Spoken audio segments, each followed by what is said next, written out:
Welcome, ladies and gentlemen, to another episode of the TeamB Wrestling Show. This is the WWE Extreme Rules 2016 post-show. How y'all doing, ladies and gentlemen, out there in the YouTube universe? Yeah. And we're going to give you the results here. But overall, what do you think of the pay-per-view? Is it worth watching? Worth your time, Bill? Well, dude, I'd give it about a C. I mean, it wasn't bad and it wasn't that good. I mean, one good match all the way through it. So, and a buzzkill part of it. So, I'll give it a C for the watch. Well, ladies and gentlemen, I'm going to eat a sandwich and let Bill start off with the first match. All right. My name's Bernie Sanders, and I watch and support bootleg DVDs. Well, thanks, Bullet B. Bill Mack here, the other half of Team B, and like I said, Extreme Rules. Kickoff show had one matchup. Kickoff show, we had the Lone Wolf Baron Corbin versus Dolph Ziggler. Decent match. I'm swearing Dolph Ziggler's becoming more and more like Shawn Michaels. He come out there tonight with the Bret Hart colored pink, white, and red, black tights and shirt on. Wrestled first time I've ever seen Ziggler fight with his shirt on. Actually, he didn't even take his shirt off. He actually wrestled with it on. Reminds me of Sting. Decent back. Reminds me of Sting. He did. Yeah. In the older days, he quit wrestling. He wrestled down with his shirt on. Anyway, folks. TNA Sting. Yeah, it was a DQ. It was a no DQ match. So we kind of figured something was going to happen in this, and good, decent match back and forth here. Ziggler come up with a high spot, went for the match, came at an ending when Ziggler went for the super kick, Shawn Michaels 2.0 super kick, and Corbin moved out of the way. Ziggler comes down awkward. Baron Corbin hits him between the legs, ends up putting him in the end of days, and 1, 2, 3. Baron Corbin is your winner of the pre-show matchup. So that is first matchup, the only matchup on the kickoff show. However, Big Cass ends up destroying both Dudley boys during the kickoff show. He had him some honey. He had him some honey. Honey roast. I got that kind. I got that kind today. Big Cass. Yeah. How you doing? That's what they be eating right there, man. I got that kind of day, man. That was some good. Best flavor peanut butter. So, folks, ladies and gentlemen, so that ends your kickoff show as forever the beautiful, gorgeous Renee Young was hosting, looking beautiful as always. We come up to the WWE Extreme Rules card. The very first match we have is, oddly enough, the tag team matchup. You have the Club, Gallows Anderson versus the Usos, the Bloodline, I guess that's what they're called now. Didn't we see that match on Raw, man? Didn't we see that on Raw? It's been on Raw. It's been on SmackDown. It might have been on Superstars. It could have been on Main Event. But they've been wrestling like forever. And actually, odd enough this time is the Usos actually did not win. You have the Club actually coming out with the win because they hurt the Usos. I'm surprised the Usos made it back, which they were the very first thing, so they had time to heal up. But good match. Because the Club lost to the Usos this past Monday night, and I was like, no, you got to keep the Club strong once in a while. You're new. Yes, I'm glad they won tonight. Yeah, well, that kind of helps, even though they lost a lot of the Raw matches. And good pay-per-view match is always a good match. They won it when it mattered. When it mattered, they won. Right. So that was the Club versus the Usos. Club won. Up next is for the U.S. title. We see the U.S. champion, Kalisto, badly hurt from last week's devastating, as we talked about on the Raw show, that devastating, what is that movie calls it? It looks like the Camel Clutch, sort of. What is that movie calls it? Who does it? Rusev, his move. When he stops you on the back and pretty much the Camel Clutch, man. Yeah.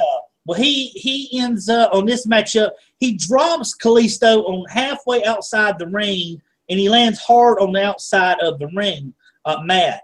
And the referee didn't look like he was hurt for real. because the referee kept running over to Kalisto, and he was looking, checking his head, even had the doctor. But Rusev, I don't know if that was storyline, because Rusev kept, because Rusev was nothing but dominating in this match. I mean, Kalisto got a few of his little Hurricane Rana flips and stuff, and that was about it with him. Basically, Rusev dominated the match.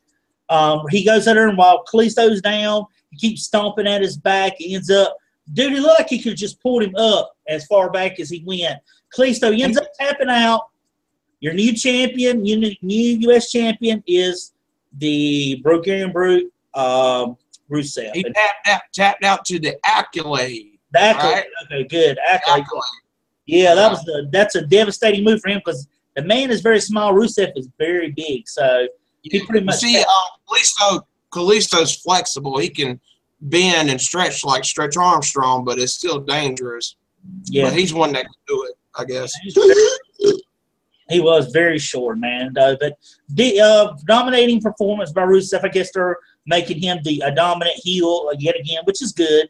About time for to bring him back. He could do that. Just make him fight a bunch of small, weaker guys, make him seem like he's Brute again. Up next, by far the biggest pop of the night, you have the New Day, the current WWE Tag Team Champions. As WWE World Tag. That's World Wrestling Entertainment World Tag Team Champion. World Wrestling Entertainment World Heavyweight Champion Roman Noodle. A lot of titles there, buddy. Yeah, they were going facing the Vaudevillains, which we've seen over the past few weeks has been kind of a good feud for them since Enzo and Cass aren't able to compete. But New Day had a good day. The crowd was cheering right along with them. A good promo in the ring before by Xavier Woods and the rest of New Day. This was actually a good match. I actually thought this was a pretty decent match for a tag team match between New Day. Vaudevillains and New Day, both of them kind of flip-flop back and forth, which is a decent. It wasn't one-sided. Yeah, some personalities on both sides there. I like the Vaudevillains. Yeah, I like. Well, it's a nice mashup there. And it's something different. It's something different, which is what you like, because they create that old 1930s look when they come to the ring and pose and stuff. Broadway, Hollywood, when it mattered. Exactly. So it was a really good America. Yeah. So it built America. It was a good matchup, but and the thing is, we've seen the New Day ended up coming out on top, defeating Big E, done a lot of the work this time, a lot of diving through the ring and stuff. For a big man to do his work, he did actually pretty good matchup. This was a decent match. I would say it's around a C. So we see up next, by far, according to me, which I predicted it on our prediction show. I felt like this was the best match of the night, and come through as the best match of the night, as you had a fatal four-way for the WWE Intercontinental title. You had The Miz, which is the current champion. He goes on and he goes to wrestle against Cesaro, against Sami Zayn, and against KO. KO actually didn't have a lot going on in this match as much as he typically does, but I guess really, guys, somebody's going to be short. Wow. So KO usually steals the show. Yeah, this was Cesaro's matchup. Did he have did Cesaro have the electrical tape on his shoulder again? It was red. Yeah, it was red and white. Oh, red. Oh, yeah. Yeah, it was red and white this time. He did the swing on. He did his little swing. He did his triple European uppercut thing around the ring. You had three. Everyone was in a ring corner, and he did that European uppercut. All three of them like 5 or 6 times apiece. JBL say, "Let's go for a ride. Let's go for a ride." Exactly. He ends up, and I think he puts but KO did his cannonball thing. Like I said, it wasn't his best matchup, because I guess Cesaro, it's kind of his turn, I guess, but they all put on a really good performance. It all boils down to the end. Miz ends up coming in at the end to pick up the win. It wasn't because of anything he done. He's like Edge. He's the opportunist, ultimate opportunist. and he comes in after everybody else has done the work and scraps up the win. So Miz, surprising to me, keeps the Intercontinental title in the Fatal 4-Way. So he retains that matchup. But overall, I thought it was a really good thing tonight. Yeah. So that's cool, man. I mean, I thought it was a really good matchup. Of course, they all four could. You and I discussed that. Now, who was the victor again? It was Miz retaining it. Okay, so no title change. Miz continues on. Okay. Right. He comes in at the end of the matchup, and everybody could be beating everybody up, and he'll throw somebody out and pin. Same way this time again. So that's just how it goes, So we see it. But up next up, we have the Asylum match. Buddy. This. Like I said, I'm not a fan of this feud. Before you people say, "Oh, why are you saying, oh yeah, for this?" It's because I didn't like the storyline, but I like the match, the Arkham Asylum match. The final chapter, if you will, in this rubber match, or it might be the first match actually, but the match sounds good. Well, it was decent. I'm not gonna say it was good because poor Dean falls into these hardcore matchups. That's right, because last month their match wasn't all that good. They didn't have good chemistry. It was a miss night for them, hit or miss night. So you said this match was better than last month's. It was decent.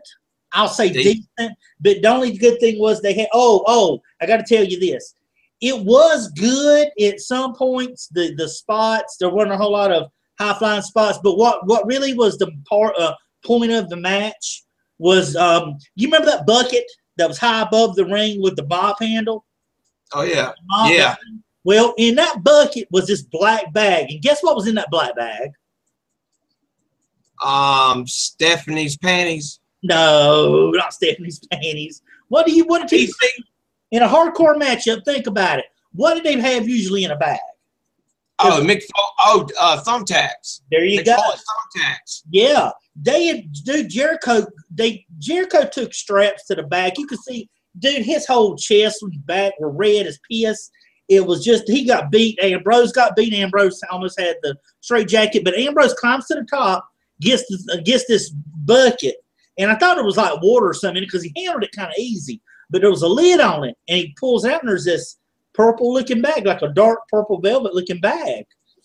And everybody starts cheering, and I said some thumbtacks. And he pours them all over. Jericho sees that, man. And Jericho's like, he starts running right up to try to get out of there because you can't go out through the it's an asylum match. It's not you can leave the cage match. You can't climb over and win. You have to pin them or submit. So he pours all the tacks out, bunch of near misses with both of them almost landing on. And then Ambrose takes this dude. No. Not a near miss, a near hit, as George Carlin would say. Well, when two planes come together, it's not a near miss, it's a near hit. Well, technically it is correct because he didn't nearly miss it. He almost hit him. So you're correct in that, sir. Mr. Carlin was correct. That's Carlin. It was right. That's correct though. There was many near hits to where one or the other would land on it, and then Jericho tries to go for that code breaker. Ambrose catches him in midair, and I'm like, oh hell! And Ambrose goes and power bombs Jericho. Thumbtacks everywhere. He's bleeding on his arm. His back is full of. See, ladies and gentlemen, that's one thing I'll say about the network, WWE Network era pay-per-views.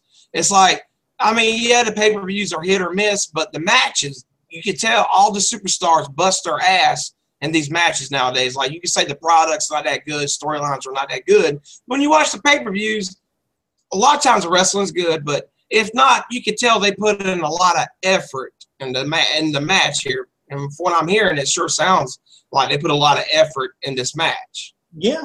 Every match has been a performance-wise a good match. They all, like you said, I agree with you 100%. They put a lot in the matches. Now, how the match turns out to people, that's different. But they do work their hardest, and this was a good, hard-fought match between Jericho and him. And anyways, Jericho gets the in his back. Ambrose does the dirty deeds face first into the tax on Jericho. And he ends up pinning Jericho. And Jericho, the doctors are out there trying to pull him out. He's throwing everybody because he don't want the doctors to pull him out. And old JBL's going, pull him out, Doc, pull him out, and because they were all on his back and his arms, he's bleeding. You could see all over the place where the thumbtack stuck in him. I mean, you imagine, dude, being slammed back with your back's exposed, the thumbtacks, and just imagine stepping on one. That hurts. But imagine. And I always think about Extreme Rules 2004. It might have been Extreme Rules when Randy Orton took the thumbtack hit bump from Mick Foley. Remember, he was on the thumbtacks and he was like, ooh, like that. That was a good match. But yeah, it's like they go all out for these pay-per-views. And last year, WWE Hell in a Cell, in Sting's second match, he went through the table and the table broke, but they forgot to remove the TV monitors, and Sting hit the back of his head and his neck area, which injured him permanently, and he had to retire. So they go all out, for B pay-per-views. But that's good. Get your $10 worth. Your $9.99's worth. Yeah, so if nothing else, you got the pay-per-views. If nothing else to watch, it saves you on that. If you don't do nothing but buy it for that, that's a save. I mean, nobody's going to pay for it. Dude, I think they got the best roster in years. They got the most talented roster in years. Right. It's just, and the matches are good. It's just some of these storylines and whatnot. Creative. Yeah, it's just creative. But the matches are good, and the talent, they got the best talent they can ask for. Yeah, they do. That's very the women's division stepped up. You know? Yeah. The women's match was decent, which who won the match between Jericho, Dean Ambrose? Ambrose. After Ambrose got the dirty deeds, he got 1, 2, 3. Jericho. Well, see, I figured Jericho's job, as we said, is to put over new talent. That Dean Ambrose, not Dean Martin, was his project here, and he was helping him out, putting him over to establish him as your WWE superstar. And that's his role, yeah.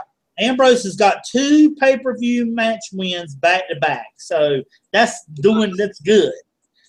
For years he had lost, and good crowd reaction and end up losing to the pay-per-view. So good matchup. And just like the ladies you were talking about, their match is the upcoming matchup we're getting to talk about. That's why I said that, man. There's a tie-in to it. Yeah, you know it, dude. You know it. You know how to tie this stuff. Oh, ladies and gentlemen, by the way, I know you guys don't care, but I only seen bits and pieces of the pay-per-view because I was at work tonight. So I only seen bits and pieces of it. So that's why Bill, watched the show, and he's pretty much giving us the rundown here, and I'm pretty much reacting with it. Because I did see the main event, and Bill and I were predicting spots before they actually happened. That's how I was able to predict the upcoming women's match. I just know how the booking is. We've seen it for thousands of years now. Exactly. On Earth realm. Here on Earth realm, we've seen it thousands of times. Well, that's the sad thing, man. We do this. Like I said, sometimes I miss it, and I just do it, play it off the fly. But we as long as we get it done, man, that's Team B. We pull together here. I'm Kevin Castle tonight. No, I didn't see it. I didn't see it. Yeah, DT, what you say? The night. Yeah. Up next, folks, we have Charlotte. She is defending her women's title against none other than Natalya, and we see that feud. Ric Flair is not allowed to, even if he appears on the ramp on stage before he comes down. It's automatically forfeits the title. So, good matchup, actually good, which you can expect from Natalya. Charlotte's athletic. They both put on a good match. You know what? Okay, and it all boils down a lot of back and forth submission moves, which it was a submission match. It was a good match. All of a sudden, near the end, Ric Flair's music comes on, and she's already got Charlotte in the she already has Charlotte in the sharpshooter, but then automatically, the moment she hears Ric Flair's music, she lets Charlotte go, and she's like, "Hold my hand, ref," and it's Ric Flair, and there's the robe come down. You see him backing down the ramp, blonde hair and everything. But when he goes to turn around, it's Dana Brooke. She's dressed as Ric Flair. That's weird. Has his blonde wig on. Yeah, has his blonde wig on. She turns around, blonde wig on. She starts walking down the ramp. Hashtag transgenders. Nah. So it was cool. It was funny. So it looks like we see who's going to basically who's going to feud now with that matchup. So then Charlotte looks like she's going to win. I'm like, oh hell, Charlotte's going to win now. But then she misses and she bumps off Dana Brooke. But then she ends up getting the figure 8 put on her, and Natalya does, and Charlotte gets the figure 8 put on her, and she ends up tapping out. Natalya rolls out of the ring, and then you see Dana Brooke along with Ric Flair in the ring celebrating. So we see some kind of alliance between Ric Flair, Dana Brooke, and Charlotte. So Natalya, yet again, we see her with another talent enhancement. She's the female Jericho as she wins up the matchup. So last but not least, folks, with quite a bit of time left in the clock, this matchup came up. It is for the WWE World Heavyweight Title matchup. We have your champion, Roman Noodle Reigns, as he takes on the phenomenal AJ Styles. Good matchup, dude. We saw this. It was they went as far as going in the audience. High spots. I support bootleg stream. WWE bootleg streams. I support that. Bootlegs, streams. We watch it how we get it, folks. Even if you ain't got that $9.99, we make that way. We got a free subscription, not only for that, but any pay-per-view. So, yeah. You watch that negative $9.99. Negative. Hashtag screen share, folks. That's how we do it here. Hashtag F11 to show the screen. That's how we do it here. But we both watched this matchup. Good matchup from what you saw as well. A lot of high spots. AJ takes a beating, man. I swear, you and I were discussing this during the matchup. I know, and he's got that bad back, man, or eventually will have a bad back. That's why he contacted DDP and started DDP Yoga to help his back, man. He's took all them bumps over the years. However, like I was telling you earlier on the phone, I think he's like Chris Jericho, Shawn Michaels body type. He's flexible, and I think you always have like a good way to overcome injuries and things. He's not that injury prone like a Shawn Michaels Jericho body style type. He can always come back and work with it. I think he's got another good 5-6 years left in him. You know what I mean? Because like Shawn Michaels was 50 or close to 50 wrestling the Undertaker, and he was still doing good. He's just always going to have that performer's body, the way his conditioning is and cardio and things like that. Yeah, that's true, man, because when he wrestled over New Japan, I hardly ever remember him being injured. And when he wrestled all over the world, hashtag TNA or hashtag that Florida-based company, I never known him out of all of 10 or plus years he was with them of him really being injured at all or being out in an extended period of time. And he participated in a lot of high-flying matches there during the Ultimate X matches, Destination X matches, things like that. He participated in. So I agree with you, dude. He's got that performer's body. It's just when his matchup. Yeah, AJ Styles was the reason I watched TNA. I still got the best of AJ Styles DVD, man.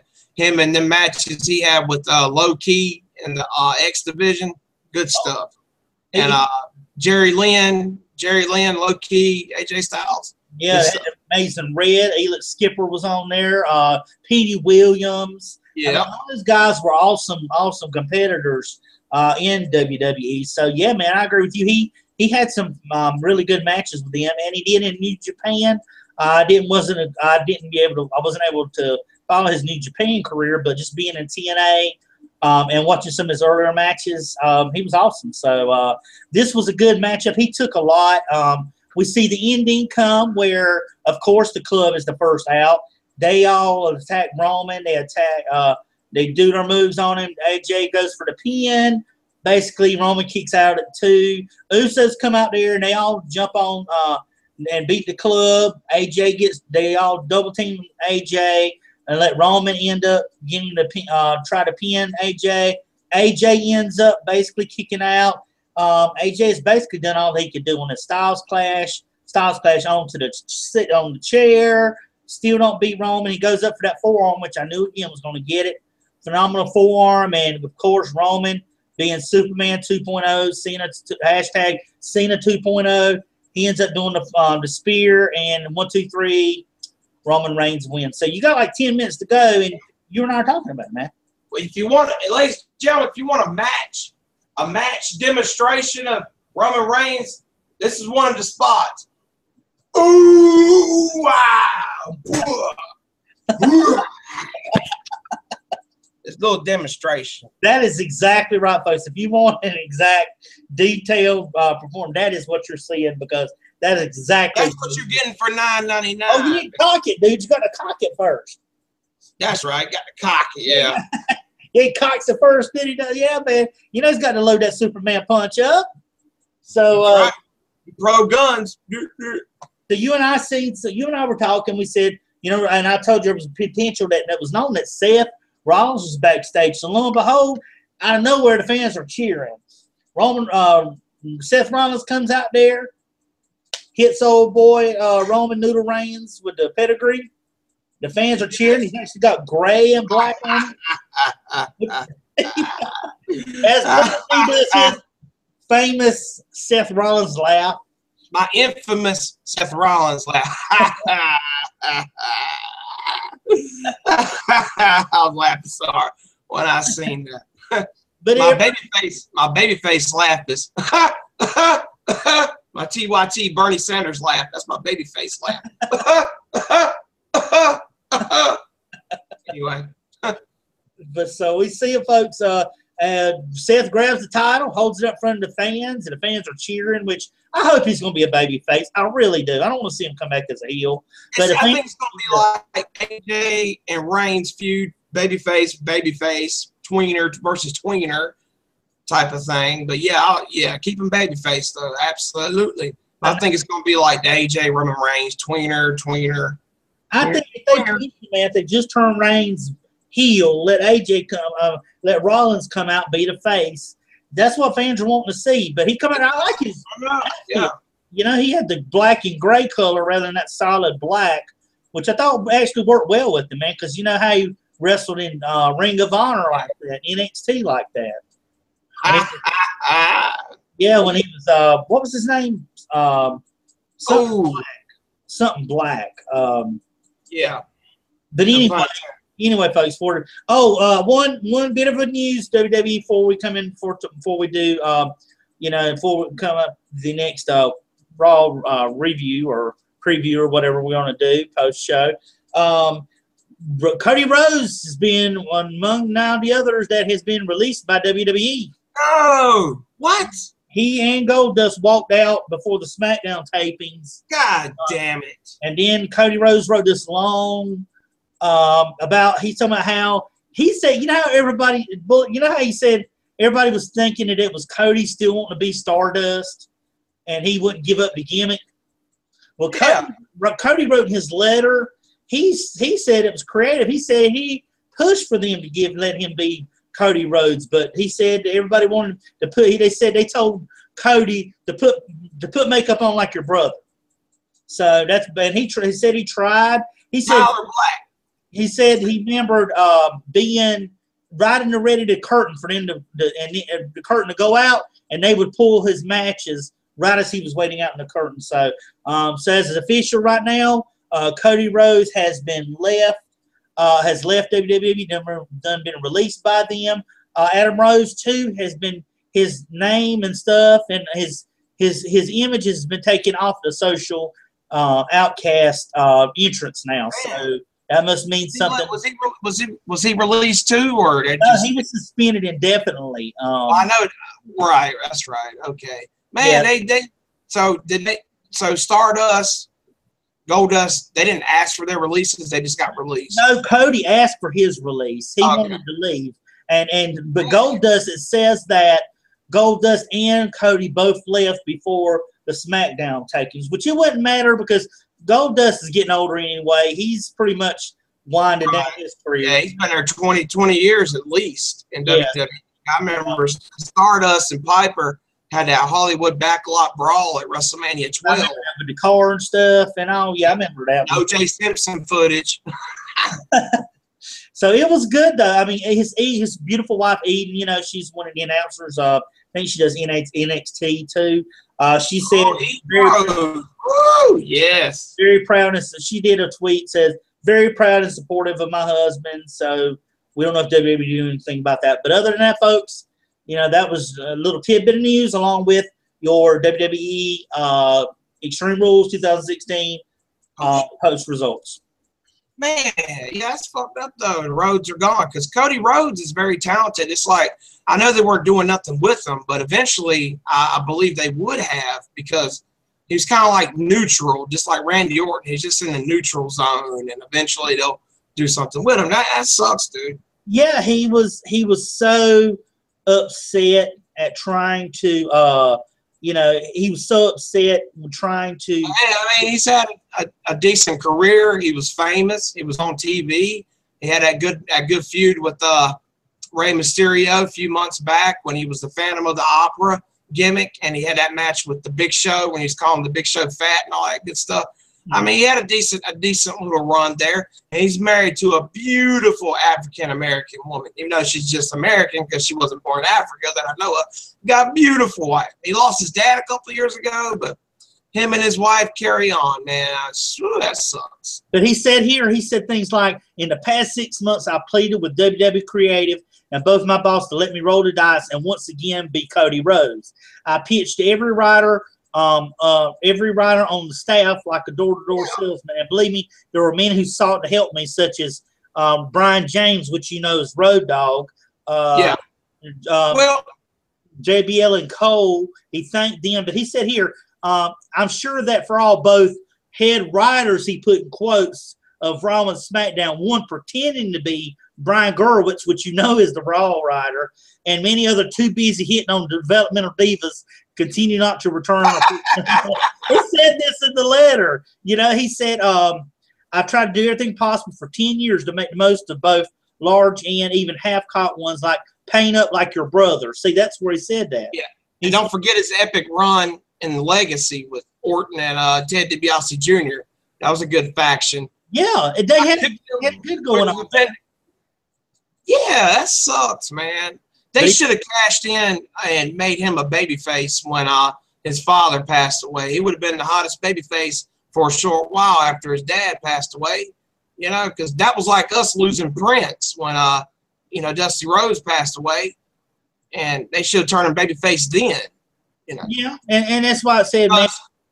Yeah, philanthropy is the future of marketing, from what Stephanie says. So it's amazing they didn't cash in on that.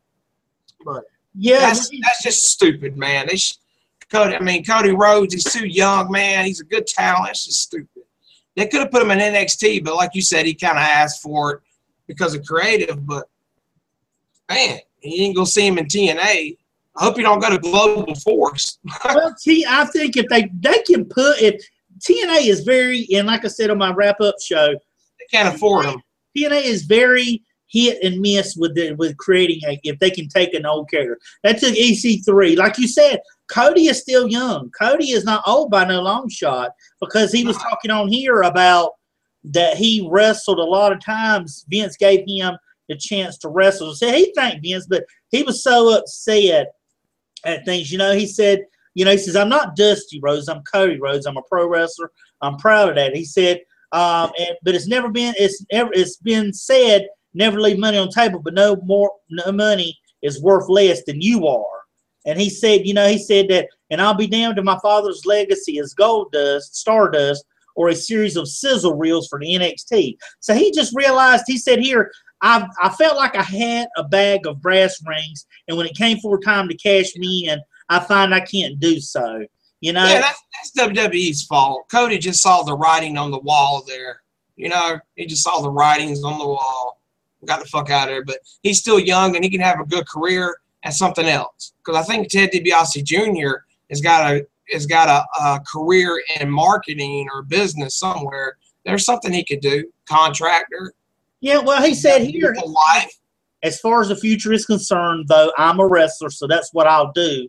I'll wrestle. So that was his last quote of his. Yeah, he seems like the type that will go to TNA and make less money just for the passion of wrestling, kind of like Kurt Angle. He would make less money, but because he loves the wrestling and loves the schedule, and then he can spend more time with his hot wife.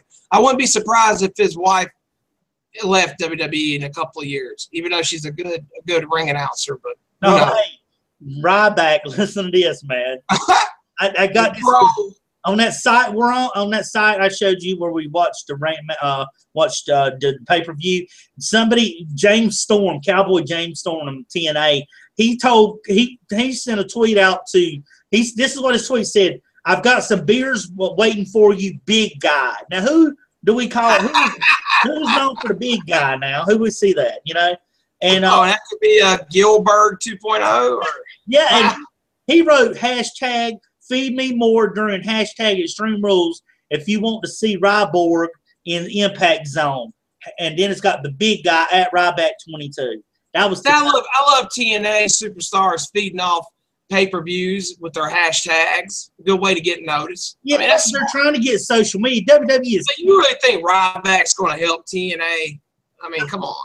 I think if they could see, they done the WWE. I mean, he'll be good for the roster, but he's not going to change anything for the money he'd probably be asking for because his complaint was money. He's not going to make that much money in TNA. He'll work for less, but he needs some humbleness before he goes there. Well, see, what they need to do is they need to go ahead and TNA, like I speak about on my show.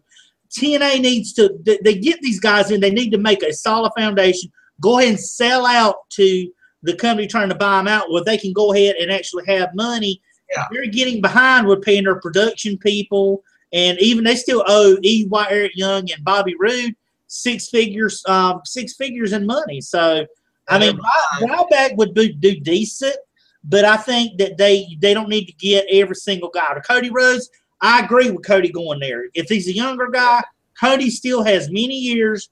They can shape him, give him a good gimmick where it could work with him, and they could do good because they did Eric EC3 that way. Ethan Carter III. EC3 is the man in TNA. Yeah, because at the end of the day, ladies and gentlemen, a job is a job. If he can make a little bit of money in TNA, and his wife makes a lot of money in WWE, and he can get his own health insurance, he's good to go. A job's a job, All power to you. Yeah, and I try to stay off the TNA stuff because I know we try to do. That's cool. But yeah, quick plug. Check out, if you're watching from my channel, subscribe to Bill Mack. He does TNA weekly reviews. That's right. And he does pretty good with it. And if it's your first time watching this very terrible, bad show, give me a like and a sub. If you don't like it anyway, because likes help us out. That's right. Like grass, we need your subs as water to grow in the economy. But we really appreciate it, guys. But we just want to give you the results here, and we're pretty much going to call it a night. And I appreciate you, Bill, for coming on and being the co-host and doing a good job. Appreciate it. Thanks, man. And like I said, folks, if you're watching from my page, go over to Bullet B's page. As you'll see, he's one of my recommended channels on the side of it, on the right-hand side. Go to his page. He's got very, very important topics, philosophy. He has his own Brandon's YouTube show. He's got a lot of stuff going on. Go check over his Brandon's network of shows. Yeah, it's smart if you're into comedy or serious philosophy, or if you're into politics, news stories, if you're into wrestling, we touch on everything. So there's got to be a playlist of shows for you on Brandon's network. Be my 105th subscriber right now. help me build, help me grow here. That's right. Help Bill out, most importantly. And we appreciate it, guys. And everyone, take care.